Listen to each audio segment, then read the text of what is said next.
Aujourd'hui, je vais présenter 5 porte-bonheur.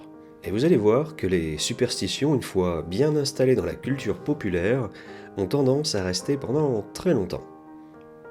En 5e position, la fontaine à souhait. Dans le domaine des fontaines à souhait, la fontaine de Trévi, à Rome, est la plus célèbre. Elle a très largement contribué à démocratiser la pratique, consistant à jeter une pièce dans une fontaine afin de voir son vœu exaucé. La coutume veut que l'on jette une pièce de monnaie dans la fontaine de Trévi avec le bras droit, tout en lui tournant le dos, afin d'être certain de revenir à Rome. D'autres superstitions se sont greffées sur cette tradition, comme le fait de faire un vœu, ou de lancer plusieurs pièces pour obtenir un effet différent, mais je ne vais pas aller plus loin là-dessus. L'origine de cette tradition pourrait venir du fait que, durant l'Antiquité, toutes les sources et fontaines étaient considérées comme liées à des entités, des ondines, des naïades, à qui il fallait plaire pour obtenir leurs bienfaits.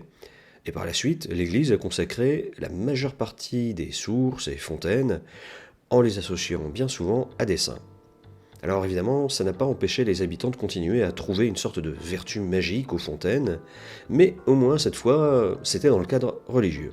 Une autre origine encore plus connue concernant cette pratique nous vient de l'Antiquité grecque, durant laquelle il fallait donner une pièce d'argent aux défunts pour qu'ils paient leur passage à Charon, le passeur d'âme. Certaines personnes auraient alors choisi de payer le passeur en avance, en lui jetant une pièce, pour le cas où ils ne pourraient pas recevoir les rites appropriés à leur mort. Et ils tournaient le dos à la fontaine pour éviter que le passeur ne vienne les chercher sur le champ, ce qui n'était pas le plan.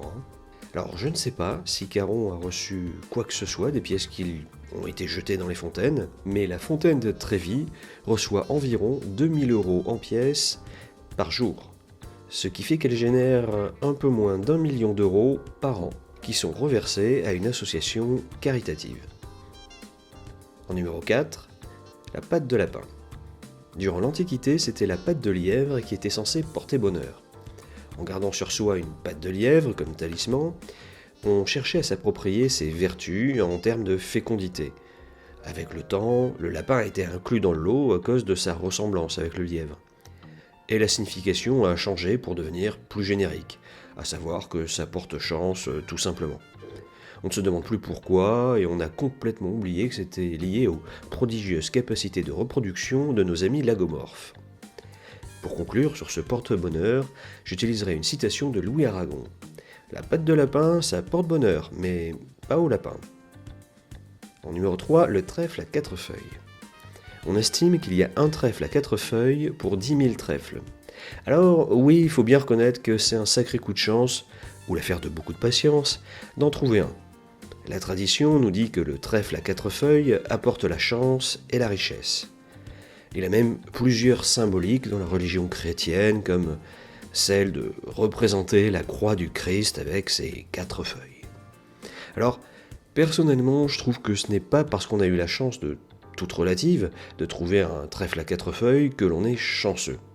Si on avait directement trouvé un billet de 20 €, ou mieux encore, un ticket gagnant du loto, alors là oui, là c'est de la chance, mais un trèfle à 4 feuilles... En numéro 2, toucher du bois. On touche du bois pour conjurer le mauvais sort ou pour se porter chance. Cette superstition nous vient de l'époque médiévale, durant laquelle on accordait le pouvoir de protection universelle à la croix de bois sur laquelle fut crucifié le Christ. Oui, encore une histoire avec la croix. Ainsi, pour chasser le mal, il suffisait de toucher un morceau de la vraie croix que, fort heureusement, de nombreuses églises possédaient à cette époque. En fait, aujourd'hui encore, vous pourrez trouver des morceaux de celle-ci dans de nombreux sanctuaires, à Bonifacio en Corse, dans la basilique Saint-Cernin de Toulouse, dans l'église Saint-Calixte à Pompierre, et dans bien d'autres endroits. En numéro 1, le fer à cheval. Dans la tradition celtique, le fer était réputé pour faire fuir les mauvais esprits. Selon une légende de Grande-Bretagne au Xe siècle, Dunstan de Canterbury, qui était maréchal ferrant, reçut un jour la visite d'un homme voulant se faire fixer des fers sous ses pieds étrangement fourchus. Dunstan comprit alors que son client n'était autre que Satan en personne. Et très calmement, il lui expliqua qu'il était obligé de l'enchaîner au mur afin de lui mettre les fers à cheval. Dunstan rendit l'opération si douloureuse que le diable cria grâce. Dunstan ne lui rendit sa liberté qu'après lui avoir fait jurer de ne jamais pénétrer dans les maisons dont la porte d'entrée serait surmontée d'un fer à cheval. Il y a bien d'autres origines possibles pour cette superstition, mais guère plus plausibles et surtout moins romanesques. Si vous souhaitez présenter les autres légendes ou traditions liées à ces objets, n'hésitez pas. Les commentaires sont là pour ça. Si vous n'êtes pas abonné, c'est le moment de sauter le pas. Et sachez que mettre un pouce bleu porte bonheur. Ou en tout cas, ça me fera plaisir. Sur ce, portez-vous bien et à la prochaine.